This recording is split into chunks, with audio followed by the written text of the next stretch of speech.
Eh, Kalau di HIPMI tuh dulu di awal tuh dipanggil Novin sampah. Loh, Kayak dihina gitu. sampah. Iya. Tapi ngomong-ngomong istrinya berapa? Belum satu pun. Belum satu pun. Makanya Berarti gua masih tadi- single karena masih muda ya. Tapi kalau suksesnya bisa kayak lu, gue mau harusnya. Kayak Sama-sama gitu. sukses lah kita. Kecil tuh ngumpulin sampah untuk beli permen. Ini nggak kepikir loh ini ya. Dari Kebetulan, kecil orang main layangan ini ngumpulin sampah untuk jualan. Nah, sebulan tuh ngumpulin 1 miliar terus duitnya buat apa itu? Biasalah Anak muda. Kalau kita pakai Ferrari tuh semuanya Oh, iya, dong. iya. Jangan Iya. jangan lu sendiri, Cak.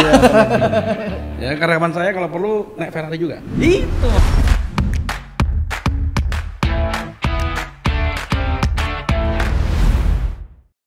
Siap Bang Gubernur. Hari ini kedatangan lagi tamu luar biasa. Pengusaha muda senior saya di HIPMI. Kita ingin tahu cikal bakal usaha dia, tapi fokusnya di daur ulang. Tapi nggak cuma daur ulang Bang Gubernur, tapi juga banyak bisnis terselubung. Maksudnya terselubung itu banyak banget.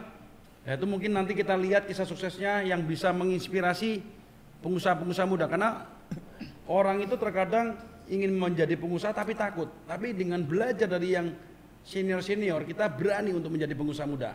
Dan narasumbernya adalah, lah ini monggo. Siap. Ya. Terima kasih undangannya, Cak.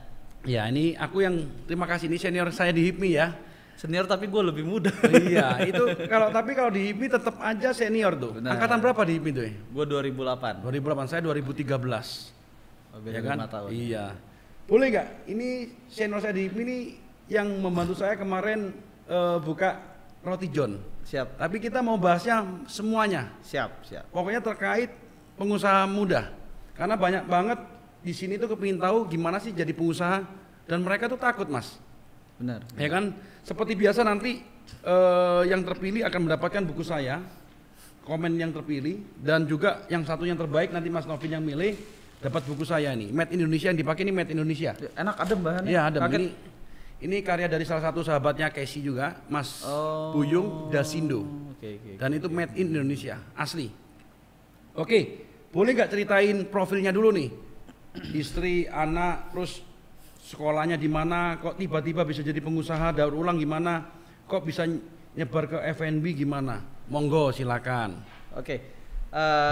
Jadi nama gue Indra Noviansa, biasa kawan-kawan manggilnya Novin. Bahkan kalau di HIPMI tuh dulu di awal tuh dipanggil Novin sampah. Loh, Kayak dihina gitu. sampah. Iya.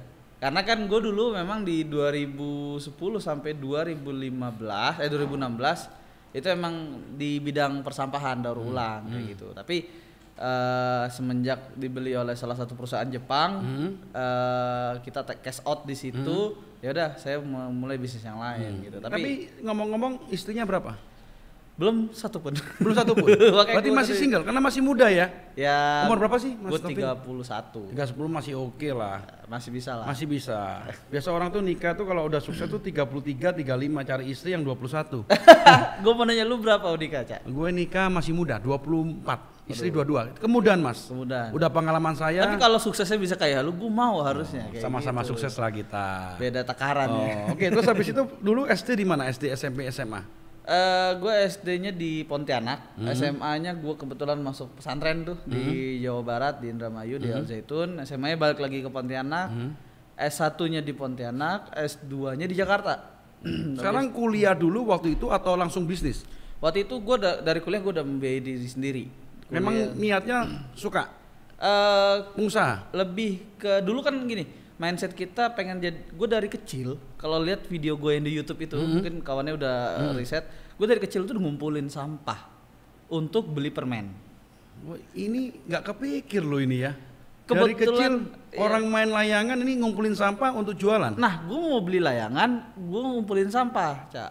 Wah, Tapi bukan berarti orang tua nggak mampu, Iya, bukan. iya, iya, Karena iya. memang di bawah Niat, lingkungan, lingkungan. lingkungan dan niat, ya udah seru gitu ngumpulin kaleng tuh digeprek, ya kan? Iya, iya. Dijual ke dulu tuh ada pengepul di sungai pakai sampan ditukar 200, 300 per kilo kayak gitu. Ya udah, itu jadi motivasi sih, gitu. jadi dari awal memang ingin main sampah, dapat duit, beli barang sendiri. Ya dari situ berlanjutlah gede. Ketika gue kuliah awal-awal, gue bisnis kayak biasa lah, buka kafe or Iya, iya. something.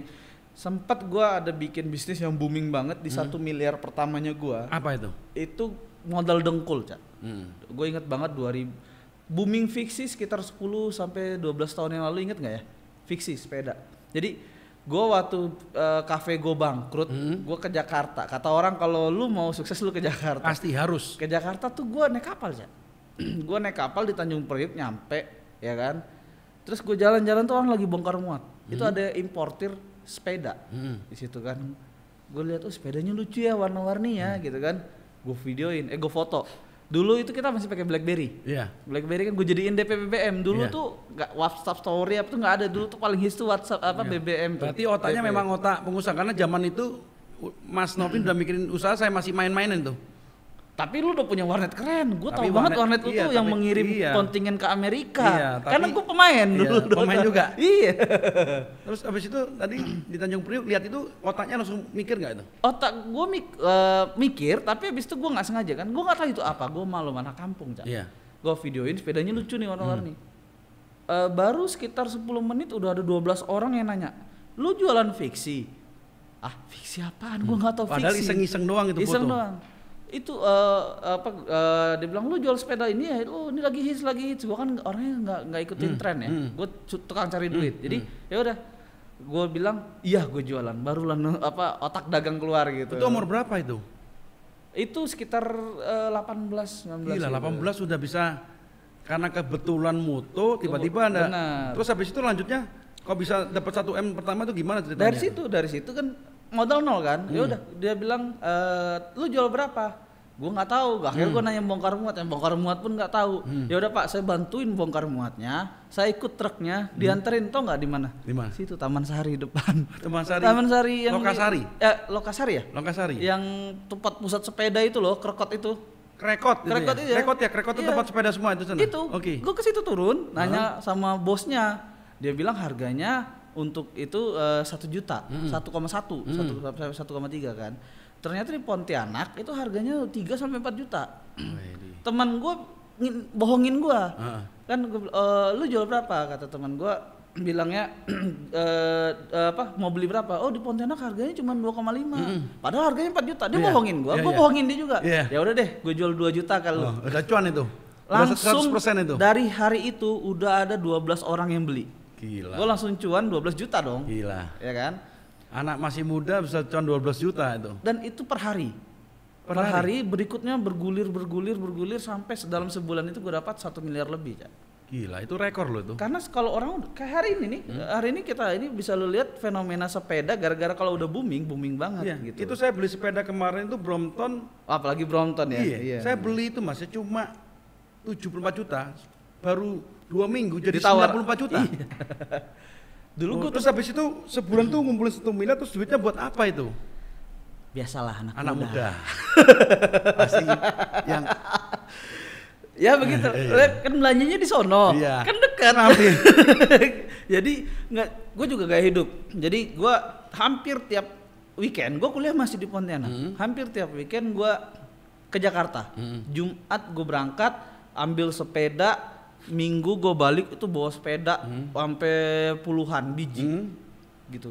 Itu kargo bandara udah kenal semua, udah tahu semua lah gue. Jadi bolak balik itu udah sampai gue jual ribuan unit. Nah, tapi kalau memang namanya anak muda, tadi kemarin juga saya podcast ketemu Rama, kalau udah dilihat duit banyak rasanya nggak enak dihabisin ya. Iya. Itu memang ya, moga-moga makanya nanti yang dengerin ini berapa podcast saya selalu gitu. Jadi anak muda sekarang kalau punya duit simpen, jangan. Saya juga sama. Kalau gue sekarang udah gitu. Kalau gue sekarang takaran kebahagiaan udah nggak kayak gitu lagi. Beda ya. Udah beda. Tapi kalau saya dulu zaman dulu saya itu dapat duit warnet, habisnya buat apa? Dulu zaman dulu masih Keno. Oh iya. Merah biru ke Bangka. Habis terus. Kalau sekarang binomo sama Iki Option. Nah, itu sama juga ya. Apa bedanya? Iya, saya merah biru sama atas bawah. Ya, tapi saya belum belajar itu. Tapi kelihatannya mirip-mirip itu, saya nggak berani. Saya maunya yang real aja lah, aman. Ya, itu. Oke, habis tadi duit itu habis. Enggak habis. Jadi ketika gue udah megang, ya kan, masih 20 tahun ya, 19-20 tahun. Ya kok duitnya kemana ini kan, ya udah paling waktu itu sisa 100-200 juta ya kan. Booming fiksi hilang, booming sepeda hilang. Gue bingung nih harus ngapain kan. Pada akhirnya kan gue merenung lagi nih. Gue orang suka merenung mikir gitu. Orang mikir terus ya udah gue balik. Terus gue kembali ke kalau di YouTube itu ada di tepi sungai. Gue masa kecil gue ngeliat di Kalimantan lagi, tuh ya? Iya di Kalimantan. Gue ngeliat lagi. Gue dulu tuh kan mungut sampah. Iya. Dulu tuh gue mungut sampah jual ke bapak ini kemana ya? Gue telusurin gitu. Mau diapain sih sampah-sampah ini gitu? Oh ternyata dibuat begini dan gini-gini segala macam. Akhirnya gue ke Malaysia naik bis. Dekat ya? Dekat dari Sarawak. situ kan 5 jam. Ya, Kucing Sarawak. Kucing, ya. Gue di sana dibikin begini, tau nggak? Pada akhirnya tuh botol-botol plastik itu dibikin jadi benang polyester, baju ini jadi baju. Jadi ada nilainya gitu, atau dibikin jadi dakron tuh bantal, isi bantal tuh dari botol plastik. Kalau tutupnya jadi kursi ini, jadi gini.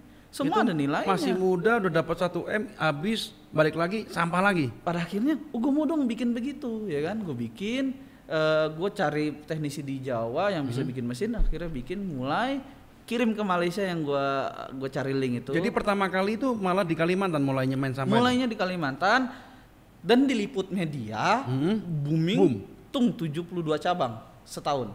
Luar biasa ya. Itu cabangnya ngapain cabangnya itu? Itu mini franchise, kayak franchise gitu. Jadi siapa yang punya sampah di yang mau buka usaha sampah, kita supply mesinnya, hasil sampahnya gue beli 100%. Nanti gue jual ke Malaysia lagi, kan gue udah makan selisih. Sampai pada akhirnya di 2016 alhamdulillah puji Tuhan gue dibeli sama perusahaan Jepang. Memang otaknya otak dagang ini. Otaknya mikir terus gimana cuan nih ya. Harus dagang di dunia ini, kita harus dagang. Iya, termasuk di Roti John juga franchise terus. Iya. Tapi itu umur berapa waktu itu? Itu udah di 2000 gue mulai itu 2008 awal-awal kita HIPMI ya kan, di sampah, makanya gue dibilang si Novin sampah. Gue orang nganggapnya sampah, emang ini kenapa, dosa apa tuh orang enggak, dia bisa sampah. Dipikir kalau sampah masyarakat. Iya dulu satu-satunya ya kan. Ya udah dari situ gue memang tekunin sampai di 2016 kita exit kan, gue langsung ada bisnis baru waktu itu kita bikin. Tapi sebelum bisnis baru nih, saya masih penasaran di sampah. Tapi intinya dibeli ya? Dibeli. Berapa persen belinya? 100%. Jadi udah lepas langsung? Iya, karena memang yang beli itu perusahaan Jepang yang memang membutuhkan bahan baku, Cak. Gue bahan baku gue ini kecil tapi banyak. Ya kan se-Indonesia, bahkan sampai ada di Kepulauan Natuna itu yang nggak pernah ngurus sampahnya, selama ini dibakar jadiin duit gitu. Tapi waktu itu franchise-nya happy ya beli alat sampah itu? Bukan happy lagi, Cak, karena sampai sekarang pun mereka berjalan. Masih jalan ya? Bahkan kebanyakan juga ada BUMN, misalnya kayak pupuk, saya nggak usah sebut ya, salah satu perusahaan pupuk, ya kan, dia ada sampah karung, Cak. Sampah karung itu kan karung-karung bekas ya kan, selama ini dia disuruh di demo masyarakat nih, karena itu bikin limbah.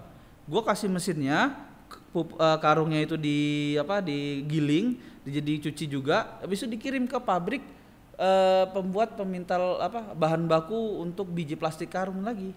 Dan mereka akhirnya sekarang jadi CSR-nya di situ. Jadi sekarang pemuda di sana tuh jadi kaya raya. Karena apa? Karena bahan bakunya nggak beli. Bahan bakunya dari limbah pabrik, digiling, dan dia dapat itu 8.000 per kilo dikali 25 ton per bulan.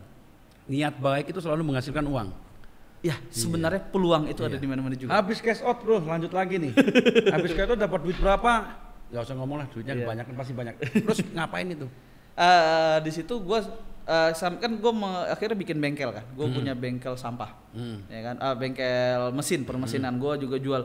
Gue sebenarnya pengen banget kayak lo, gue tuh punya bengkel yang gue bisa bikin mesin-mesin sederhana apa aja gitu. Bahkan gue sampai dapat rekor bisa membuat mesin sawit, pabrik sawit terkecil sedunia. Kapasitas 1-2 ton. Bisa tuh ya? Sudah. Kayak mesin saya yang dikirim ke saya itu juga mesin simple itu, tapi bermanfaat. Simple dan bermanfaat kan? Iya. Injak langsung gitu kan. Nah, jadi gue bikin mesin dari jeda antara gue dari sampah ke cash out itu, gue bikin perusahaan sawit. Alhamdulillah sekarang berjalan, sudah ada 2 pabrik sawit mini punya gue. Itu dan juga sekarang udah dibeli oleh hampir 18 koperasi sawit seluruh Indonesia. Jadi cash out lagi? Hampir nih. Masih dalam proses. Ini jadi enak banget ini. Gue belajar dari senior kita juga, Pak Sandi kan. Dia kan bikin something, ciamik, jual. Nah ini gue mau belajar air mas. Kalau saya nggak pernah kesot-kesotan, malah duitnya diputar lagi di sini terus ini. Beda passion sih. Kalau gini, kalau gue memang otak kanan ya. Kalau lu otak kiri memang mengembangkan, fokus. Kalau gue tuh nggak bisa diam, Cak. Gue nggak bisa jos terus, something new kayak gitu. Sawit ada lagi nggak lainnya? Kayak yang food and beverage itu? Ya dari sawit, gue lanjut ke mungkin pernah denger kue artis ya. Ada temen bikin ya kan, gue langsung ajak dia gabung, terus kita bikin pertama di Pontianak. Ya, saya kenal waktu itu sama Viko, kenal Mas Novin pertama kali itu. Viko Septiandi. Oh, Viko Septiandi. Awalnya itu ya. Iya, bareng di situ. Nah, gue juga bikin dari situ pertama sama Glenn Alinsky, terus sama Rosa ya kan. Bahkan sama istrinya, terus Ayu Ting Ting, sama Raffi Ahmad juga. Itu boom lagi. Itu tadi pertama kali boom, kedua boom, ini boom lagi. Itu di luar ekspektasi sih, karena gue nggak nyangka.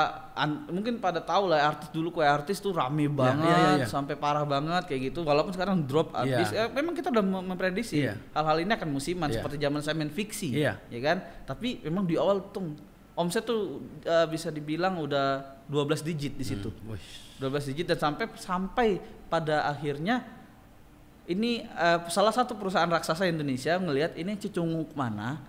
Kok bisa beli tepung saya sampai 27 miliar.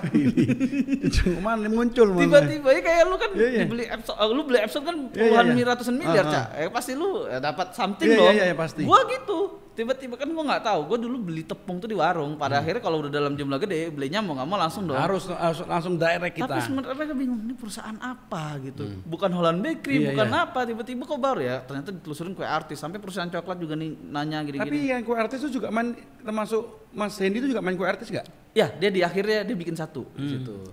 Nah, dari situ kan mereka ngelihat, akhirnya mereka diskusi sama saya. Akuisisi, cash out lagi. 3 kali cash out kemudian. Saya aja satu belum cash out nih. Keset. Nanti lu bikin clickbait aja, strategi cash out ya. Iya, ini memang kalau gini, kita nggak boleh lihat rumput tetangga memang. Saya selalu niatin kemudian karena masing-masing itu punya kelebihan, masing-masing punya kelemahan. Benar, itu benar. Iya. Kalau saya nggak bisa punya strategi seperti itu, masing-masing punya kelebihannya. Iya. Cash out di situ. Terus pindah apa lagi? Nah, dari situ gue langsung ke F&B ya. F&B memang gue belajar sama Hendy itu masalah F&B, dan memang gue basicnya dari dulu orang tua dulu juga punya restoran segala macam. Tapi kelihatannya sama Hendy gini juga nih. Gue dekat. Sahabat ya. Dia mentor gue banget dari dulu. Gue ngefans sama dia. Akhirnya sekarang temenan sama dia. Bahkan kita bikin bisnis bareng di Kemang sama Aan. Mongolin. Iya, Mongolin. Saya mau kesana juga nih. Ditunggu. Itu inspirasi gue waktu gue di Amerika. Cuman gue di Amerika gara-gara sampah dapat beasiswa kuliah di sana 3 bulan. Makanya manusia sampah. Diundang langsung sama Obama, dibiayain, dibawa ke White House, ada foto-fotonya. Foto? Iya. Kirim dong biar bisa lihat teman. Siap. Wah, kita kalau mau temu Obama aja mimpi, ini udah ketemu. Gue sampai merinding. Memang kita sampai dibawa ke ruangnya segala macam, karena emang seluruh dunia dipilih 3 tiap negara. Luar biasa ya. Tapi sampai sekarang terus ambis lagi Mongolin, terus apa lagi nih? Oh enggak, terakhir ini yang menurut gua akan pensiun kayaknya, Cak. Masih muda pensiun. Waduh, bukan. Saya 42 nih, masih belum kesot, ini udah kesotnya 3 kali Bukan berarti sudah cukup. Bukan pensiun, maksudnya harus udah mulai. Kan gini, gua di Amerika gua melihat sesuatu yang ada memang booming di startup itu kan. Jadi gua memang melihat beberapa udah gua lakuin. Tapi gue ini kan karena terlalu liar, gue punya semua bahaya. Mending gue bikin something. Gue waktu gue S2 di Trisakti, Trisakti angkatan berapa? Gue S2 yang malam. Saya Trisakti juga loh. Iya. Ini aktivis. Yang ikut demo 96. Jadi gue tesis gue penelitiannya juga salah satunya yang ada tesis temen juga gue saling compare itu tentang di Bali. Di Bali lu tau nggak restoran di Kedonganan, Jimbaran tepi pantai itu. Iya. Mahal. Belum, lu tau nggak itu? Itu yang punya 1.200 orang. Serius, dari cuma berapa restoran itu? Iya. Mahal, nggak enak, tapi orang datang. Bukan di situnya. Di mananya? Gue ngeliat di situ ada namanya equity crowdfunding di situ. Oh. Jadi mereka tuh dulu kawasan kumuh. Iya, dibuat. Iya, sama adat daripada lu rebutan jual kelapa, jual ini nggak beres, sampah berserakan ini kan. Yaudah, tak modalin sama pemerintah. Kamu bikin restoran yang bagus dikelola bule segala macam, pada akhirnya mereka punya rame-rame. Oh, padahal itu kalau kita ini sama semua ternyata. Sama semua. Waduh, saya baru tahu itu. Makanya kompak, nggak boleh ada Grab masuk, nggak boleh ada itu masuk. Tapi itu sebuah menurut gua kearifan lokal yang keren. Tapi makannya yang satu tuh enak. Tapi yang Menega enggak, saya enggak suka. Saya suka yang pojok. Yang pojok ya? Tapi yang punya sama aja. Sama aja. Karena mereka 1.200 orang entitinya. Hebat itu. Itu dari tahun itu 2000. Patut ditiru tuh. Itu gua udah tiru bahkan. Udah. Gua bawa ke Indonesia, gua ke Jakarta, gua bikin namanya punyabersama.id. Punyabersama.id. Ya. Nah, ini apa nih coba jelasin. Nah, inilah gua merasa ini akhir karir gue. Kayaknya. Boom, kesot. Sekarang punya bersama, Bos. Iya. Jadi kalau punya bersama pasti bukan satu orang, yakin gue. Ya. Karena ini nggak bisa. Gue hire beberapa expert ya. Misalnya finance yang memang salah satu dulu dia pemegang financing untuk CEO terbesar salah satu konglomerat di Indonesia. Gue ajak aja segala macam, bahkan ada yang waktu itu gue jual, yang beli itu di Hong Kong, Arab Saudi, TKW yang beli. Luar biasa. Dia langsung posting di FB-nya. Woi, belanja di Alfamartku yo. Iya. Aku udah punya Alfamart. Ya kan seneng mereka, Cak. Ini idenya bisa muncul kenapa? Ya emang itu yang tesisku. Tesis tadi itu. Di Bali itu. Yang di Bali itu. Iya. Nah, di Bali ada desa adat yang mengatur, kita ada OJK. Ya sudah, saya masukkan di situ gitu. Jadi saya belum buka loh, saya nggak paham ini. Lagi dalam proses izin OJK. Jadi kita lagi di pending dulu. Ya? Kemarin kita sudah berjalan setahun ditegor OJK. Oh, ini. Terus sampah itu masih main nggak sampah? Saya di dalam kontrak. Kan kalau udah namanya Novin sampah, nggak ada sampahnya lagi, nggak enak tuh. Sebenarnya gitu, cuman saya di dalam klausul kontrak nggak boleh berafiliasi lagi. Ya nggak boleh. Itu memang kalau kita biasa kalau udah dibeli itu cash kerja atau benar-benar cash out ya. Iya, cash out. Integritas. Ya kalau buka sendiri harusnya masih gemes enak. Sih. Tiap hari ada yang nanya gitu, cuman saya nggak boleh lagi gitu. Makanya beberapa video juga kadang dihapus ya kan untuk nonton sampah. Jadi bukan Novin sampah lagi dong. Nggak enak kok masih melekat tuh masih. Iya Pak, terserah. Karena kita nggak bisa nutup mulut orang-orang, tapi ya orang beranggapan gimana ya. Yang penting masih positif ya. Tapi masih muda udah kesotan terus ini enak. Terus duit kesotnya itu buat ini semua enggak? Apa dibuat lain-lainnya? Ini kita lagi fokus di sini semua saat ini dan saya benar-benar lagi nunggu OJK. Kemarin hampir sudah keluar izinnya, tapi karena COVID lagi. Ya, jadi Kemendin khususnya Kemendin kalau mau lowongan daftar boleh. Buka loker kan? Siap. Untuk yang cewek-cewek loker siap ya? Sangat siap banget. Masih muda kesot 3 kali saja kesotnya nggak pernah. Beda Cak, lu emang mau fokus. Kalau gue tuh otaknya meliar Cak. Gue sempet bikin pengadaan .net juga tuh niru temen akuisisi teman. Cocok sama Air Mas itu sebenarnya. Apalagi coba punya ide lagi nggak selain fokus di sini dulu nih? Punya bersama dulu. Ya karena punya bersama bisa mengakomodir semua ide, Cak. Coba nanti diterangin saya ingin tahu juga itu. Enggak, dia bisa mengakomodir semua ide. Misalnya lu bikin satu startup, Cak, misalnya. Ini kan gue liat lu sempat bikin empon nih. Ini keren banget nih. Karena gue pengen banget tapi nggak ada yang ngurusin, ya kan? Sama, kamu sama saya sama. Iya. Yang ngurusin sekarang sepupu saya. Nah, sepupu lu butuh modal. Ngapain pakai modal lu lagi, Cak? Iya. Dia misal butuh 200 juta. Bisa? 300 juta, iya. Dia langsung crowdfunding di web kita. Kita ada 22.000 investor siap nyari bisnis. Waduh. 200 juta dibagi 300 orang cuman 700.000 Cak satu orang. Waduh, ini dan orang bangga. Iya. Dan lu kebayang nggak kalau bisnis itu dipunyai 300 orang? Itu yang ngepromoin 300 orang. Plus saudaranya, mama, papa, temen, adik, anak, temen. Iya. Gitu. Ini gak kepikir manusia. Memang anak muda-muda sekarang ini otaknya jelas. Ya memang kebetulan kita sekarang lu kalau nggak kolaborasi ya nggak bisa lah. Gue liat lu sama si Casey sama Panasonic gitu kan kolaborasi, Cak. Sekarang nggak bisa memang nggak bisa main sendiri. Nggak bisa. Kaya sama-sama ya. Iya, enak kan kalau kayanya semua. Ya kan kalau kita pakai Ferrari tuh semuanya dong. Jangan lu sendiri, Cak.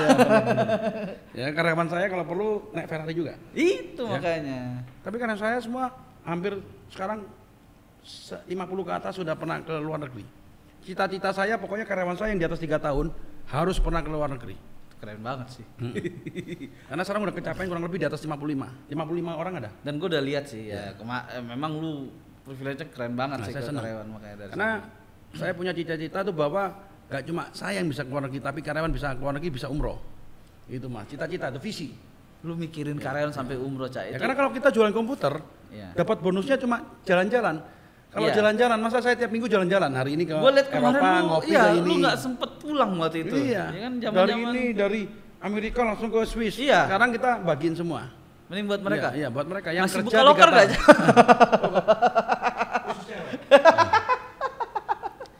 Oke, ini kisahnya bagus sekali nih. Saya baru pertama kali podcast yang dapat kesot terus ini, tapi ini sangat menginspirasi saya juga. Tapi memang masing-masing orang punya jalan yang berbeda-beda ya. Betul. Gue sih mau ngasih tahu ya. Sebenarnya masalah rezeki itu bukan gue menyepelekan, tapi gimana lu siap apa enggak sih, Cat. Kalau di agama gue ya, gue mau kasih contoh misalnya nih ke followers lu nih, Cat. Ke penonton. Iya. Gue ada misalnya sekarang gue kasih dia 10 miliar. Ada nih. Tapi gue asal jawabannya bener. Apa yang lu lakuin kalau lu punya 10 miliar saat ini? Nah, itu. Kalau gue tanya lu apa? Lu jangan berpikir lu kaya dulu, Cak. Enggak. Lu coba berpikir lu orang biasa. Kalau gue punya 10 miliar kasih ke lu mikirnya apa dulu? Kalau pertama kali, gue pasti buka usaha. Ya, itu kan? Iya. Itu salah. Salah. Karena kan gue kalau di agama gue aja, tapi kan agama yang lain juga sama ya. Ya kalau lu dapat yang pertama, ya pikiran rezeki mendadak itu kalau Sumbangkan. Dan sumbangkan pun kalau namanya harta dadakan atau kalau orang harta temuan itu 35% loh, Cak. Oh, makanya orang banyak ya. Saya lihat di YouTube itu yang orang menang undian terus dipakai untuk foya-foya, sebentar habis. Karena apa? Nah, jadi itu hikmahnya adalah lu siap nggak terima rezeki? Tuhan udah nyiapin mau 1 miliar, 10 miliar, 10 T pun, berapa triliun pun udah nyiapin buat kita. Tergantung tapi kita. Lu siap nggak? Iya memang sih. Gue lihat lu punya triliunan miliaran sekarang, tapi kan gue lihat juga lu gimana tiap hari bagiin nasi kotak ke ribuan Gojek, tiap hari non-stop. Iya, terima kasih. Gue lihat banget. Kita baru belajar itu. Gue sampai sorry, Cak, kan gue juga di daerah Kuningan. Kan dulu itu kan, gue ngeliat lu belum bagiin udah ngantri. Tapi saya seneng sih itu. Iya, Mas, karena waktu saya tanyain ini nasi kotaknya bermanfaat nggak? Bermanfaat dia bilang. Padahal nggak seberapa sih, tiap hari saya bagi 50. Bagi lu nggak seberapa. Kalau ada sumbangan kan? Itu 100. Tapi memang bagi mereka luar biasa, bagi kita nggak ada artinya. Iya benar. Saya kan akan stop di 101 hari Mas. Karena kemarin udah new normal. Saya lihat mereka udah bisa buka, jadi kita stop nggak salah di tanggal 1 Juli. Oke. Itu juga udah hebat banget sih menurut gue. Di pas saya kok angka cantik ini 101. Dan gue lihat ya itu angka ganjil. Ya ganjil. 100 biasa. Iya. Oke, ini langsung aja nih. Kalau udah tahu kisahnya, saya langsung ke pertanyaan boleh ya? Boleh. Pertanyaan banyak banget nih, tapi saya mau pilih-pilih aja nih. Ini yang pertama itu dari ada 16 pertanyaan ya. Dari Mika Rebelia. Saya akan pilih yang belum pernah dapat hadiah. Oke. Apa yang menginspirasi Mas Novin memilih bisnis ini? Berapa budget yang menjadi modal awal menjalankannya? Budget modal pertamanya berapa itu? Budget modal pertama sih sebenarnya kalau kita udah punya lahan atau dari garasi juga bisa, itu sebenarnya nggak nyampe 50 juta untuk memulai itu. Karena dulu saya giling itu sesuatu yang salah. Kalau sampah itu digiling ini nih, digiling langsung itu kalau sampahnya bersih oke gitu. Misal dari limbah pabrik itu kan bersih, tapi kalau dari jalanan itu harus dicuci. Mending di press aja.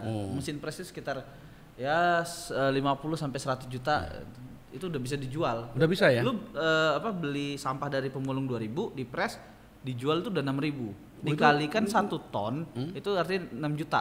Sekali kirim biasanya 10 ton 60 juta. Di Jakarta 10 ton bisa 3 hari. Itu. Luar biasa ya. Jadi lanjut lagi nih yang salut. Dulu saya juga sangat tertarik. Cuma nggak tahu mesti mulai dari mana. Recycling juga merupakan salah satu bentuk kepedulian lingkungan. Jadi sekali dapat duit juga bakti sosial itu. Bantu masyarakat, bantu lingkungan segala macam. Mulainya dari mesin itu dulu ya, yang penting ya, ngumpulin dulu ya. Benar. Udah punya lahan juga ya. Iya, lahan ya. Nggak perlu gede. Garasi rumah bisa. Bisa ya. Ya, tapi kalau garasi rumah lu nggak bisa nampung dong. Iya. Jadi begitu nyampe press jual. 1 ton jual. Nggak bisa sampai nyetok lah ya. Benar. Wah, luar biasa nih. Saya ini baru terinspirasi main sampah-sampah. Ya kan, saya biasa tahunya cuma sampah masyarakat. Asal bulan. Iya. Ya kan? Oke, lanjut lagi dari Supri Evo. Aku mau tanya sama saya Mas Basuki Surojo, ya nggak apa-apa lah. Kalau daur ulang sampah seperti apa? Terima kasih. Apa ini maksudnya? Gak jelas nih ya. Jenis sampah kayak apa kayak? Oh, gitu ya. Iya. Jenis sampah apa sih semuanya itu? Hampir semua banyak. Kalau kita itu negara yang kurang masih, kalau di Norway atau di Finlandia itu kita bak sampahnya masih organik dan non organik ya. Kalau di sana itu udah sampai 17 jenis sampah. Saya tanya waktu Mas Novin mulai itu sampah apa yang paling bermanfaat yang bisa cuan? Besi? Aqua gelas. Aqua gelas? Ya. Plastik? Besi itu susah. Plastik? Plastik. Justru plastik ini cuan? Plastik. Kalau teman-teman Madura tuh sukanya besi? Iya, karena harus ada teman Maduranya yang bisa menilai dan itu pakai feeling. Ya karena kalau teman saya Madura itu, Feeling. bekas karyawan saya itu langsung tahu. Nah itu. Waktu saya kasih rombeng, Kobas ini segini, dia tahu Iya, langsung loh. Dia iya. nggak pakai. Ya. Itu memang feeling juga Feeling. Jadi saya orangnya kalau harus ada hitungan. ya. Tapi berarti hebat tuh teman saya Madura ya. Antara hebat dan itu judi. Judi, bisa rugi juga gitu ya. Iya. Tapi kalau plastik aman ya. Aman. Oh. Dia tergantung minyak bumi. Oke, saya tanya lagi nih. Dari Dea Delins, ya kan? Memanglah Bapak Basuki selalu menghadirkan konten yang menarik. Ini masih menarik memang ini daur. Memulai daur ulang sampah, siapa saja yang ikut berpartisipasi dan barang-barang apa yang berhasil dibuat sehingga bisa menjadi seorang CEO? Mulainya dari saat sendiri punya karyawan berapa waktu itu? 2 orang. 2 orang udah bisa.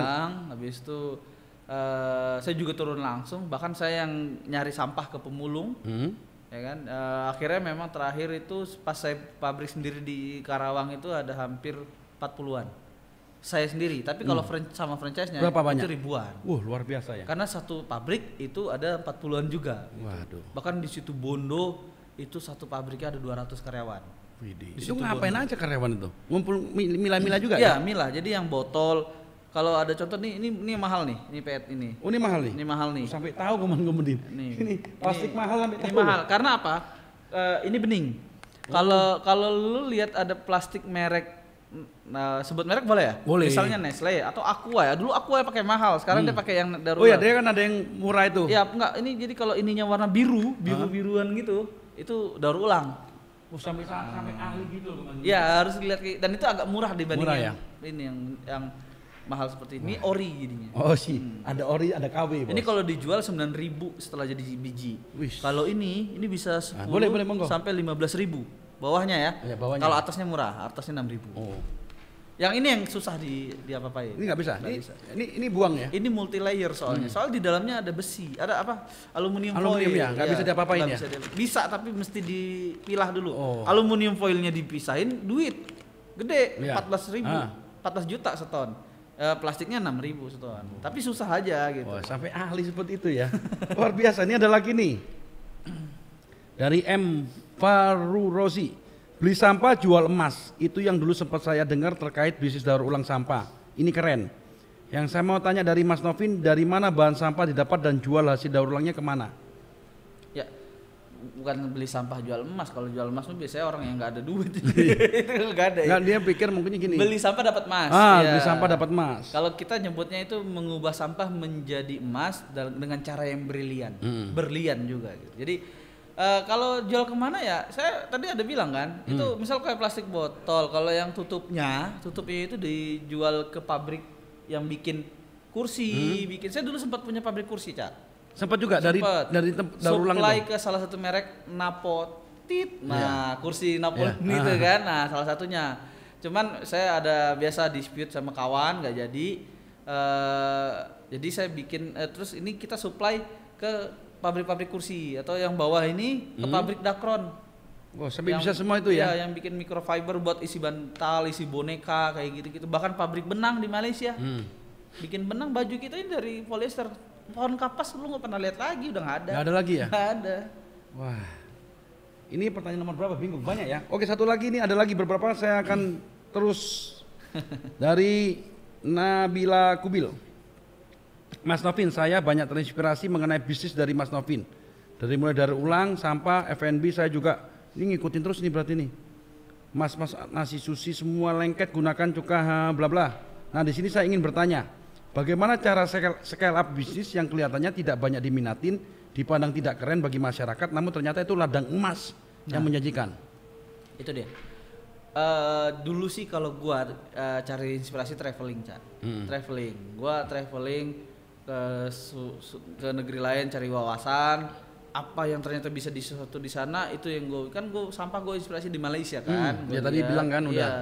Itu di Malaysia kan gue bukan ke Petronas, Tower, bukan ke segala macam, gue ke lapak-lapak kampung gitu kan. Jadi gue melihat sesuatu, jadi Gue ke Thailand, gue ke kampung-kampung, gue lihat ternyata di situ ada pabrik gula yang bagus. Gue di Amerika 3 bulan jadi pemulung ngambilin sampah. Maksudnya gue internship di situ. Ya baru setelah acara gue diundang ke Washington DC bersama Obama gitu sama. Jadi nggak ada namanya gratisan ya, tiba-tiba hebat cash out gitu. Cari Perjuangan. inspirasi. Nah, banyak banget sekarang kalau lo tahu. Jadi gue di kampung gue pernah di salah satu kampung di Kalimantan, gue pergi jalan-jalan sampai ke pelosok. Ternyata di pelosok ada lu tahu timun laut nggak? Timun laut tripang. Iya tripang tahu, itu yang mahal juga itu. Ternyata mahal. Gue kasih tahu ke warga, itu dibuang-buang, Cak. Mereka nggak ngerti dong. Wah, itu edukasi ya. Edukasi, ajak bisnis bareng. Iya. Kenalin ini tinggal jual sekarang. Dulu nggak ada lapak Tokopedia. Sekarang lu bisa masukin di AliExpress, Alibaba. Itu dari China pada beli semua, rebutan. Ternyata mahal ya, mesti edukasi ke teman-teman nih ya. Iya, harus kayak gitu. Oke, 2 pertanyaan terakhir. Yang satu nih kelihatannya orangnya sangat mengikuti ini, tapi saya mau tanya yang ini. Seandainya suatu saat nanti Mas Novin menjadi presiden, program apa yang menurut kakak paling efektif dalam mengatasi sampah yang ada di Indonesia? Benar-benar program efektif yang jelaskan langkah-langkah kakak supaya efektif. Ya. Ini sampah ini menjadi sesuatu di Jakarta pun, kalau jadi presiden gimana? Gini, sebelum kita bilang mengatasi masalah sampah, kita harus kembali ke kita dulu. Sampah tuh nggak salah. Yang salah tuh manusia. Salah apa? Sampah itu benda mati. Ngapain disalahin? Makanya mohon maaf ya pejabat-pejabat, saya salah satu saya di asosiasi daur ulang plastik masih walaupun saya sebagai dulu sempat sekjen, sekarang di Kabid Humasnya. Jadi pelarangan sampah itu lucu. Kenapa harus dilarang gitu? Karena yang salah itu manusianya. Ya, sampah itu jadi sampah karena dibuang. Coba dipilah, dijual ke kami. Itu nggak jadi sampah, itu jadi duit. Jadi duit, jadi emas. Iya, ini mohon maaf ya, pelarangan sampah, sekalian gue nitip campaign ya. Boleh. Pelarangan sampah adalah kebijakan cari muka. Karena yang penting dia sok peduli sama lingkungan. Padahal tau nggak, gara-gara itu pemulung sekarang mau kerja apa? Pemulung mau kerja apa sekarang? Gara-gara nggak ada sampah. Terus pabrik-pabrik daur ulang kita sekarang susah nyari barang. Di dalam situ ada pekerja loh. Ya, sekarang terus mau nggak mau pabrik-pabrik yang nyuplai yang bikin benang beli plastik langsung impor, devisa bocor. Ini saya juga dapat ilmu, makanya di luar negeri dipilah dah. Makanya silakan buang, mau pakai plastik mau apa silakan tapi dipilah ya. Makanya sebelum jadi sampah ya jangan dibuat jadi sampah. Suruh masyarakatnya ini saya bilang tegaskan aturan. Ya, buang sampah penjara 10 tahun kayak terserah. Iya kan? Tapi kan lebih benar gitu. Kenapa sih sampahnya yang dimasalahkan gitu? Orangnya harusnya. Gitu. Wah, ini lucu. Dapat inspirasi lagi. Setiap kali podcast saya dapat inspirasi. Jadi lu inspirasi gue juga, Cak. Iya, sama-sama lah. Ini yang terakhir nih, ini bagus sekali mendapatkan buku saya nih. Ya, dari Laut D4A. Hal tergokil apa yang pernah dilakukan untuk crowdfunding dan bagaimana cara dan prosesnya? Terima kasih. Karena dia pasti ngikutin crowdfundingnya nih. Dapat buku dapat kaos saya. Monggo. Ya, yang tergokil sih yang seperti yang di Bali. Yang di Bali itu ya kan. Yang kedua pernah gua jalanin untuk roti john. Ya, roti john sampai berapa cabang tuh? Jadi roti john itu gua kan harga roti kan cuman 60 juta ya. 60 juta dibagi 300 orang itu kan sekitar 200.000. Itu gue jualan mau buka roti john cabang waktu itu apa Margonda atau apa bukan Margonda, waktu itu di mana gitu Santa atau apa ya, itu 2 menit habis. Gila. Rebutan. Padahal gue follower cuma 4.000. Tapi centang biru. Karena terbukti. Udah terbukti kalau ini centang biru tuh nggak lihat follower tapi terbukti bahwa itu memberikan sumbangsi yang. Ya itu seperti itu. Dia dia menilai di Google itunya segala macam insight-nya. Contoh teman saya juga Ivano Semen tuh cuma 3.000 tapi dia salah satu paling aktif di Partai Nasdem ya kan, terus dia punya sumbangsi yang banyak terhadap negara juga. Teman saya juga itu tuh bagus. Ya, makanya orang kadang lihat kok followernya dikit kok centang biru ya kan. Tidak ada masalah tapi sumbangsi ke bukan quantity tapi quality. Oke, 2 hal selain selama di podcast saya selalu bahwa siapa yang menginspirasi Mas Novin dan kasih motivasi teman-teman nih supaya semangat nih. 2 hal itu, siapa yang menginspirasi menjadi pengusaha? Gue yang menginspirasi kita nggak bisa satu orang, banyak. Gue memang pola-pola cash out gue belajar di Mas Handi lah, ya kan. Tapi yang banyak berjasa di gua itu ada mantan ketum kita. Iya. Ketum Okto. Iya. Jadi RSO itu yang membawa gua ke Jakarta. Iya. Jadi Karena sepupu kan. Iya, Mas Sudar. Iya. Jadi gua kalau enggak dia bawa ke Jakarta gua akan ketemu lu, Iya, gua iya. nggak akan. Gua masih sebagai pengusaha sampah doang di Kalimantan dan tidak dibeli Jepang segala macam kayak gitu. Jadi mantan-mantan HIPMI itu rata-rata memang menginspirasi. Ya. Jadi menurut gua orang bilang HIPMI itu foya-foya, iya betul. Tapi ada net manfaatnya. Karena setiap apapun pasti ada jelek-jeleknya kayak gitu. Semua hidup juga gitu. Tapi ada manfaatnya. Cari jelek, jangan ambil jeleknya, ambil manfaatnya. Jadi jangan lupa daftar ke HIPMI ya. Itu wajib. Jakbar. Kalau Jakarta Barat tapi udah mau pensiun. Itu yang gue sayangi. Oke, motivasi buat yang muda-muda nih supaya kadang-kadang nggak yakin mau jadi pengusaha. Ya menurut gua kalau nggak yakin jadi pengusaha, ya kamu lihat cicilan. Yakin nggak? Ya kan? Iya. Terus takaran ubah antara kebutuhan sama keinginan. Utamakan kebutuhan dulu, baru penuhi keinginan. Jadi ya kalau udah kebutuhan terpenuhi ya baru keinginan kayak cabas bisa apa segala macem kayak gitu. Karena dulu juga susah. Iya. Kebutuhan dulu, kalau sekarang ada lebih dikit boleh lah. Boleh, iya kayak gitu. Ya. Jangan lebih banyak lah. Jangan putus asa lah. Gue kalau saat ini, bukan berarti kisah perjalanan ini enak. Gue sempat pernah tiba-tiba ditimpuk hutang 5M. Pernah. Itu pas kapan? Bukan salah gue. Ya pas apa itu? FMB. Iya. Sempat juga. Ya kan gue punya karyawan 2000-an. Terus ngaturnya ngaco. Iya kan. Tiba-tiba udah selesai nih. Gue tiba-tiba kok ada tagihan dari vendor. Ya kan? Ini terus ini manajer-manajernya hilang. Gue waktu itu ada 27 store. Dulu memang mereka nyetor ke gue hampir bisa miliaran per bulan nih. Tapi ketika sudah turun, tiba-tiba nggak ada setor, bahkan ada hutang. Oh ternyata biasa ada itu berarti titik baliknya ya, fraud tetap ada ya. Ya tapi gue nggak nyerah dong. Gue bilang tunggu aja, gue juga ada cari lain ya kan. Gue bikin roti john ya kan, oven itu kan nganggur tuh. Gue bikin roti john. Ya kan franchisee juga. Iya, bos beli 2. Jadi berjalan tuh meledak lagi ya kan. Emang ada aja cara yang kita bisa lakukan kayak yang gitu. penting kita bertanggung jawab dan jujur ya. Jujur dan jangan putus asa tadi. Putus asa. Cari terus, berpikir aja kreatif dan kalau mau bisnis jangan yang keren-keren deh. Yang penting bisnisnya dibutuhin masyarakat. Di mana ada masalah, di situ ada solusi. Solusinya lu duitin, monetize tuh. Ini. Kayak sekarang solusi saya adalah jadi YouTuber, podcast, monetize, duitin. Itu buat lo pensiun kayaknya. Lo tahu sih? Iya kan? Karena gue udah lihat lu udah mencapai tahap udahlah, iya kan? Cukup. Iya, berbagi udah bahagia. Iya, bahagia. Gitu. Oke, kemudian terima kasih narasumber kita. Selamat buat yang menang dan terima kasih pencaranya Mas Taufin, waktunya juga nih karena beliau ini juga kita paksain terus datang ke sini. Udah nggak mau lagi sudah. Iya kan? Nggak mau lagi, tapi nggak apa-apa buat yang muda-muda supaya semangat. Saya doakan kemudian selalu sehat, sukses, bahagia dan tentu banyak rezekinya. Salam bengis.